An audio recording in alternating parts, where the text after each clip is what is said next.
tol. Isang mapagpalang araw sa inyong lahat. Hanggang ngayon po tuloy pa rin tayo paghahanap sa ating mga kasamahan mga tol. At lipas na po yung isang gabi sa paghahanap natin mga tol. Ngunit sa kasamang palad ay wala pa rin tayong nakikita. Palayo na ng nilakad natin mga tol.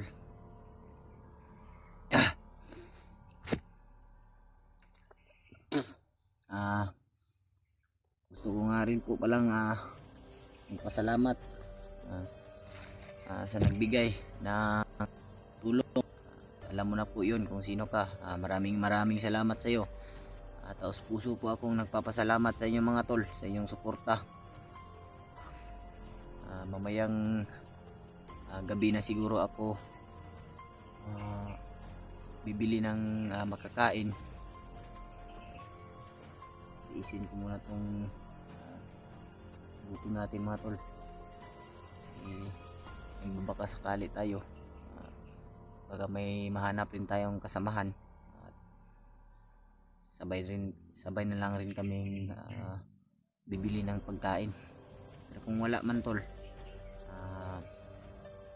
lalakad tayo mamayang gabi upang makahanap ng mapagbilhan ng pagkain. Kasi malayo-layo pa rin yung tindahan na bibilhan natin mga tol. Maraming salamat po sa inyo, sa inyong lahat mga tol, sa pag-share nyo ng video na to, pag-share nyo ng mga video na ini-upload natin.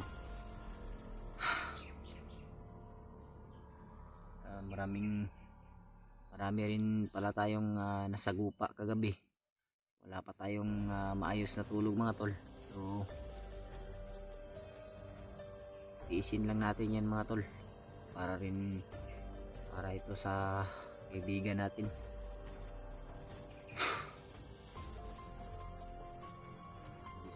Safety naman tong lugar na ito mga tol. Kung pala mga tol, ganap ako ng signal.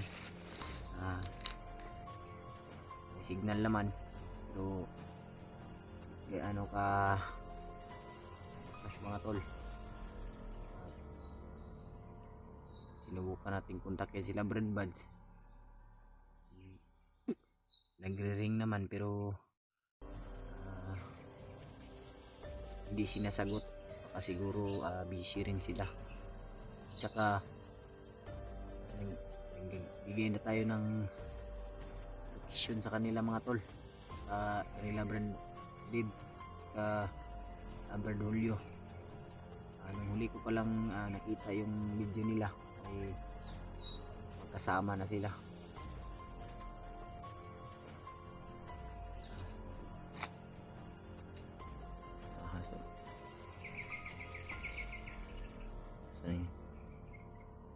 May ahas mga tol, hindi makikita. Pero yan makakagat sa atin.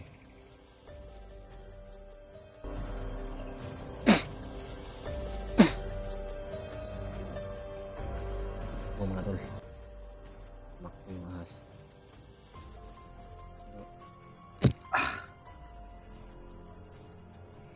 Sana naman tol ay hanap natin agad yung kasama natin. Lagi po natin yung pinapanalangin. At maraming salamat din po pala sa panalangin nyo sa akin araw-araw at sa ating kasamahan. Ganoon din ako mga tol, pinapanalangin ko rin po kayo.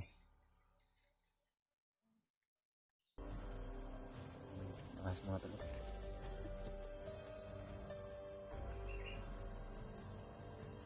pinapanalangin ko rin po kayo na sana kung nasan man kayo ngayon, nasa mabuti rin kayong kaligtasan. Lalong na rin po yung mga kasamahan natin.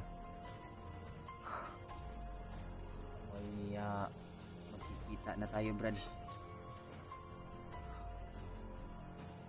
lalo na uh, balitaan po natin na si Gabriel Buds ay paakyat na pala, at sana ay makita tayo ng ligtas, Brad, at walang mangyari sa inyong masama. Sinsya na kayo, tol, kung nauutal ako kasi pagod lang siguro ito, at antok na rin po ako. Kaya mga tol, hindi tayo pwedeng matulog ng mahimbing kasi napakarami rin kalaban. Tungkol rin po pala kay EJ, sana po mapatawad po natin siya, kasi kung magtanim kasi tayo ng galit sa kapwa natin, mga tol, ay wala tayong magagawa niyan. Kahit ano pa yung sabihin natin, kahit ano pa yung ginawa niya sa atin na masasakit, kaya nating patawarin yan. Hindi tayo pwedeng magtanim ng galit sa isang tao, kasi hindi rin natin naiintindihan kung ano yung kalagayan niya ngayon. At kailangan talaga nating intindihin siya, mga tol.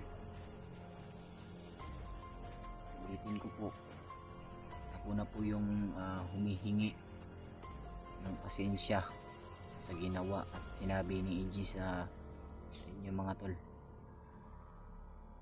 Sana kung nasan man siya ngayon, o naway ligtas siya at walang mangyaring masama sa kanya, mga tol.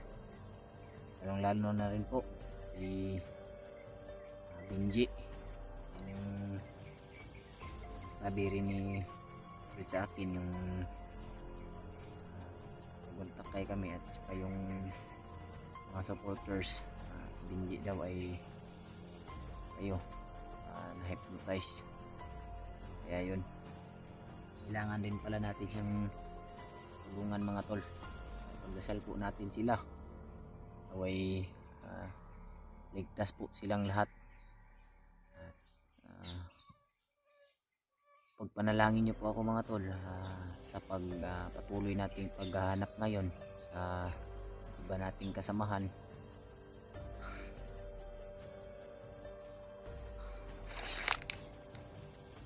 Mga dinggi, mga tol, dito mga puti mo dinggi ito ba, parang si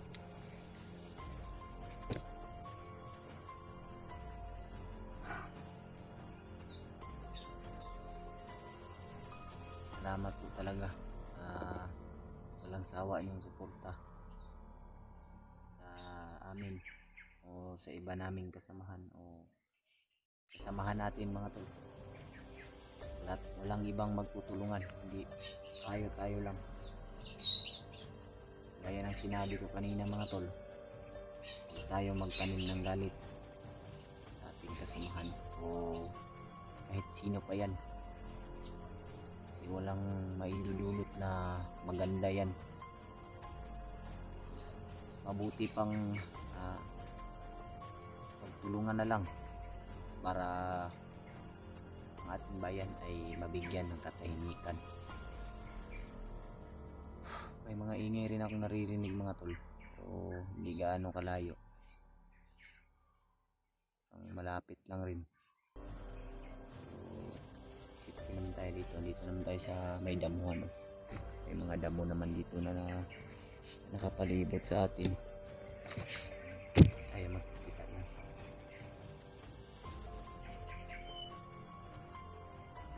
Kakaiba yung nakita gabi, mga tol, ba? Ano ba?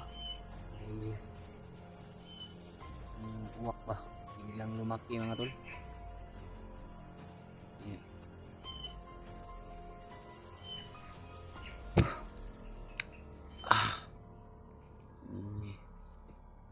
Paparating, mga tol. Ganito yung mahirap dito, mga tol, kung kailan pa tayo papahinga. Kung pa may hayop na dumadating. Sobrang pagod pa yan mga tol. Mga iba ba ng tatawanan.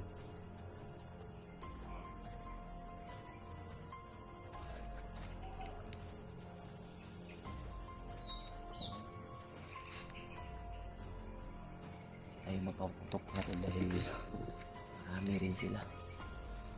Salit yun lang yung gagawin natin, pero bago tayo susugod mga tol ay hahanap tayo ng tiyempo na pili natin silang mapatay.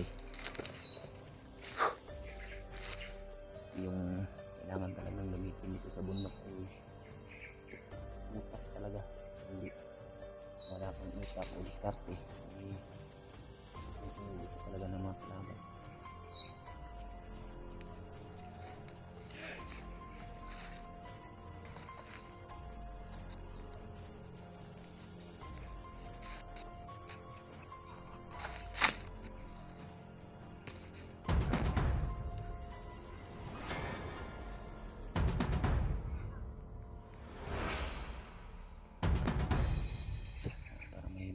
Kasamaan tol, yun sa una yung mga nagtatawanan ba yun o.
Ay, diba?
Nagtatawanan muna tol.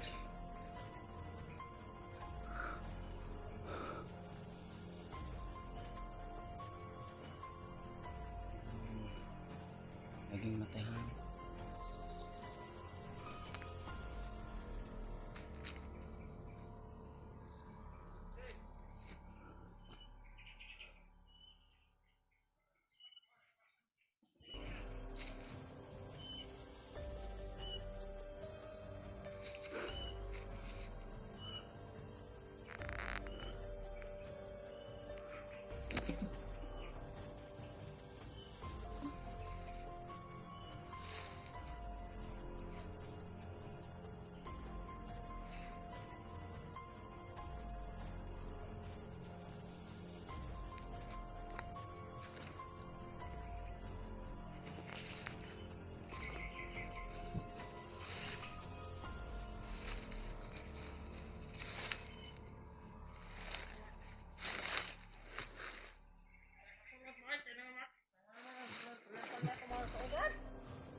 Bade!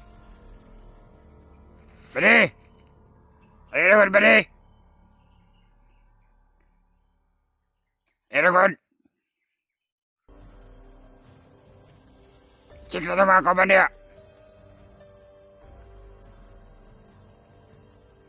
Alam mo niyo?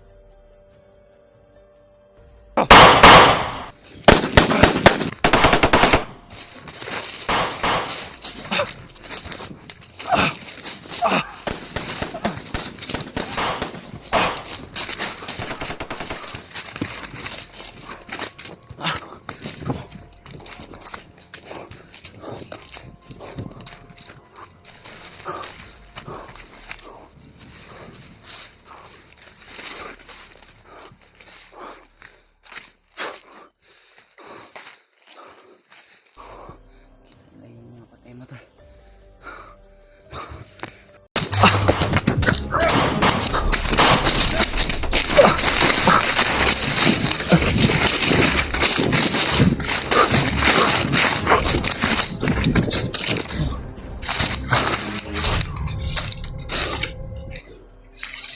Grabe tayo mga tol. Napakadaming kasaman na. Marami itong mga bandidong to.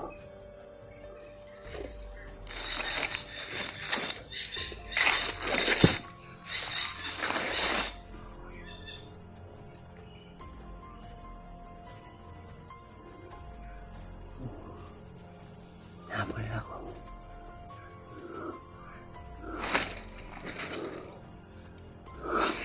Yung mga tol, napaputok tayo dahil nakita nila rin yung kasamahan nila na pinatay natin. Tulong na tayo mga tol.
Pwede natin magtrabaho kaya hindi na tayo nakagasta.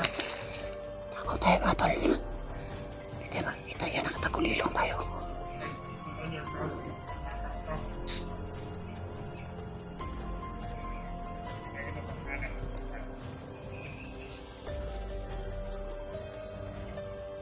Magkatan.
Natin pinapatay yung mga kasalanan niya mga tol. Pwede na magwawagi ang kasamaan. Kailangan mapuksa yan.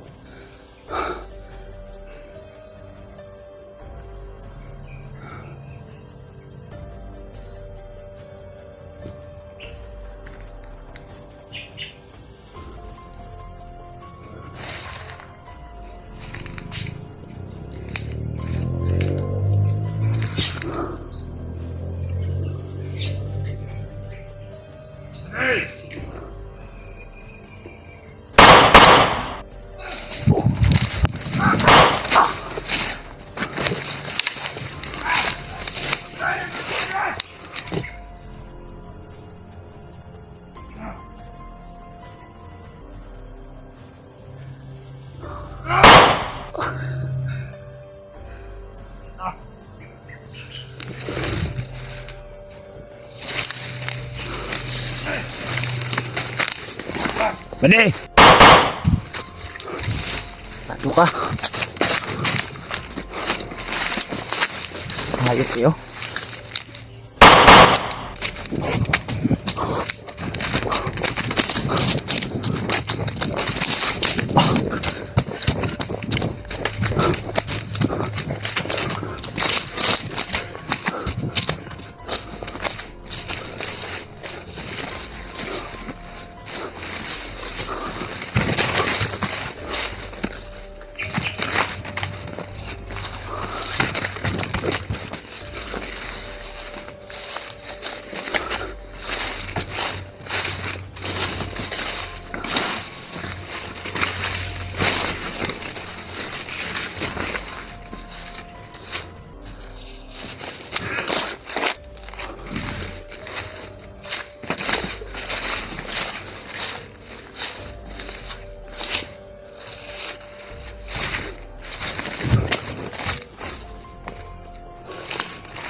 Sige.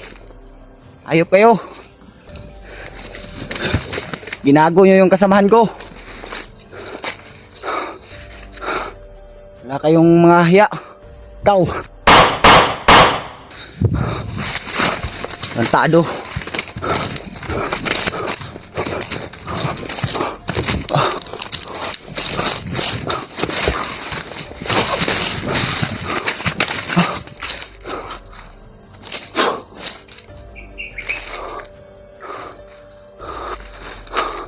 Wala kayong mga... Puro lang kayo yabang.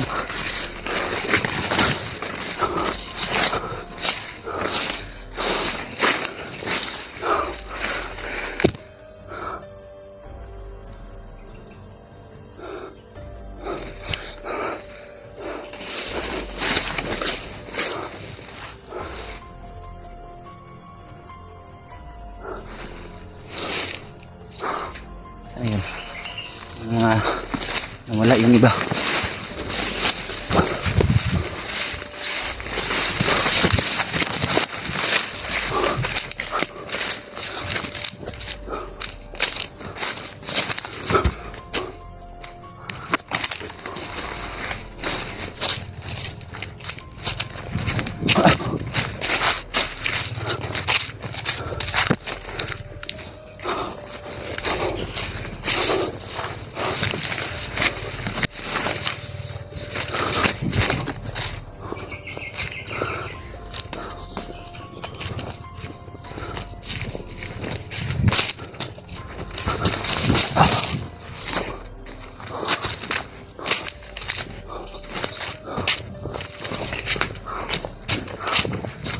Salita, walang ginagawa.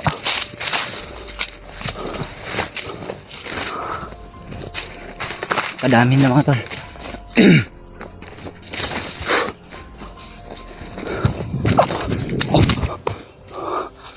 Tayo.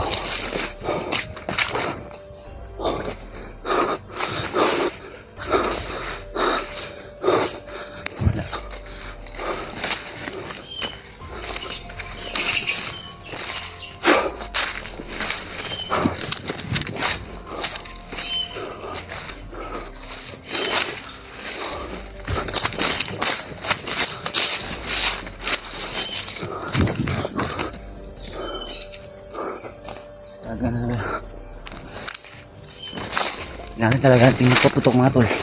Lalo na pag may nakakita na sa mga pinaslang natin.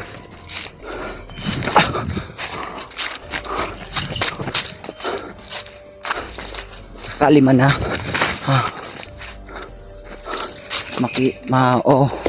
narinig ng mga kasamahan kong putok na yun. Pagkalat nyo po na andito po ako.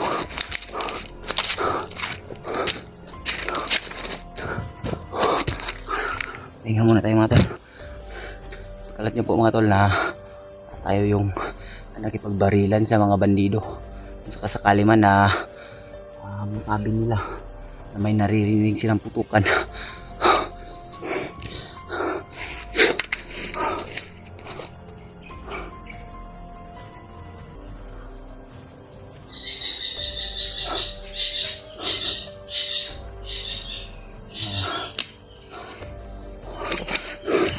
Nakinig lang sana sila. Kung hindi sila umanib sa kademonyuhan ni Commander Bagnot, hindi sana sila magkaganyan o hindi sila mamamatay. Dahil tayo mga tol, may awa tayo sa taong gustong magbagong buhay o gustong magbago at umalis na sa kilusan. Ngunit yung iba ay tapat kang Commander Bagnot, kaya baka dadami pang mga tol. Kailangan nating puksain o pigilan kaagad ang kademonyuhan na ginagawa nila. Kasi alam natin tol na yung ibang mga bandido ay sila yung gumagawa ng kidnapping dun sa lugar na dun sa baba. Sila yung kumukuha ng mga bata at binibenta nila mga tol. Sa pagkakaalam ko, yung dati pa akong bandido o commander ay binibenta nila sa Amerika yung mga kinukuha daw nilang kidney. Yun, yung mga laman loob, mga puso ng bata o mga anumang part na pwedeng mabibenta. Yun mga tol, ginagawa nila yun. Ang nakasama lang dito mga tol ay pati yung mga kasamahan natin na pipigil sana sa pagpuksa, ginagawa na rin ni Commander Bagnot na magiging kalaban natin. Kaya yung ginagawa niyang hypnotize yun. Kasi ako mga tol, dati akong humawak ng grupo at alam ko kung anong pasikot-sikot sa bundok at alam ko rin na alam ko rin yung kademonyuhan ni Commander Bagnot. Mga tol, papahinga muna tayo saglit. At tayo naman tayo sa mga kalaban. Wala naman tayong nararamdaman dito. Kasi kung may mga kalaban kasi mga tol, iinit yung katawan natin at yung tinga natin ay biglang pupula. Yung hangin ay hihinto. Walang hangin tayong malalanghap ba. Kaya yung mga tol, tinitignan ko rin yung pinapatay natin. Baka kasamahan rin natin noon o tauhan ko rin. Kasi dito sa bundok mga tol ay bibihira rin yung matatanda dito. Kasi yung iba dito ay mga bata pa na mga bandido. Dahil galing rin sila sa kidnapping, tapos yung utak nila ay kinokontrol. At ginagawa silang yung iba nagiging commander kasi marunong humawak ng grupo, at binibigyan rin ni Commander Bagnot ng malakas na orasyon, kaya kahit yung mga tauhan o sino man ay hindi mapapaslang ang isang commander dahil malakas yung orasyon na binibigay ni Commander Bagnot. Mga tol, kailangan talaga natin mag-ingat dahil yung kadalasan ng mga bandido dito ay mga hindi pa matanda o mga medyo bata-bata pa, may edad pa ng mga 30, kaya agresibo yung iba. Pero may mga matatanda naman dito mga tol, pero yung mga dati nang nirecruit o dito na tumanda sa bundok, dito na tumanda sa trabaho nilang magiging bandido. Na-realize natin tol na ang trabahong ito ay wala tayong makukuhang maganda o mabuti, kaya yun, sumama tayo sa mga hunters dahil alam natin na yung ginagawa nila ay para rin sa kabutihan. Handa tayong tumulong mga tol, o kayo man handa kayong tumulong. Kahit kayo naman siguro mga tol, kung katulad rin namin kayo, nabiktima rin kayo ng ganito, ay malamang marirealize nyo rin o tutulong rin kayo sa pagpuksa ng kademonyuhan. Pagdarasal na lang po natin yung iba mga tol ay sana na bibigyan sila ng hustisya. Yung ibang mga namatay na bata, yung mga kinikidnap, ay naway mabigyan ng hustisya ang kanilang mga magulang. Kaya yun, nagpapasalamat nga ako kay Brad Buds dahil siya yung taong handang putulin ang kasamaan ni Commander Bagnot. At sa inyo rin tol, nagpapasalamat rin ako.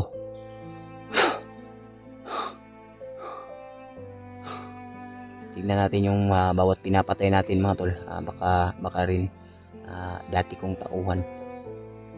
May mga iba pa kasi akong mga tauhan mga tol, at tapat sa akin. Kailangan ko rin silang mahanap, o hindi natin sila mahanap mga tol, baka pinatay na ni Commander Bagnot. Assassin rin yun sila, tumutulong rin yun, kasama ko yun sa pag-traitor ng Commander Bagnot.